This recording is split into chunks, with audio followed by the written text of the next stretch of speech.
Hello, చూసారా అండి గాలి బాగా వీస్తుంది బయట. హేమంత ఋతువు వచ్చేసిందండి.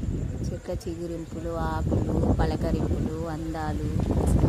నైట్ అటు వెళ్ళే వాటిని చూసుకుంటూ మా మేస్త్రాడు మెట్ల దగ్గర చూస్తూ ఉంటాడు. మా మామిడమ్మ తల్లి చిట్టి మామిడికాయలు ఇచ్చింది. మరి ఏమి ఉంటాయో ఏం పోతాయో తెలియదు ఈ గాలి వల్ల. మా తులసమ్మ తల్లి గాలి ఎంత మంచిగా ఆస్వాదిస్తుంది చూడండి. మా మేస్త్రాడు ఇక్కడ పడుకొని డైలీ గాలిని ఆస్వాదిస్తూ ఉంటాడు. వాడి బోర్ వచ్చినప్పుడు ఇంట్లోకి వస్తాడు.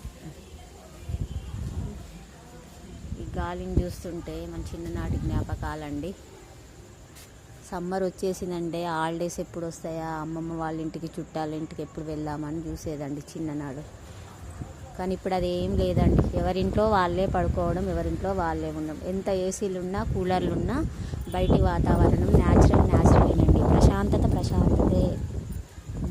వీలైనంత వరకు అలా సమ్మర్ వెకేషన్గా ఎటన్నా వెళ్ళి రండి. మళ్ళీ ఈవినింగ్ సాయంత్రం ఈ చల్లనైన గాలిని ఆస్వాదించండి. చాలా బాగుంటుంది. నాకు తెలిసిన ఈ చిన్న మాటలు చెప్పానండి. Please subscribe, like, share. ఉంటానండి.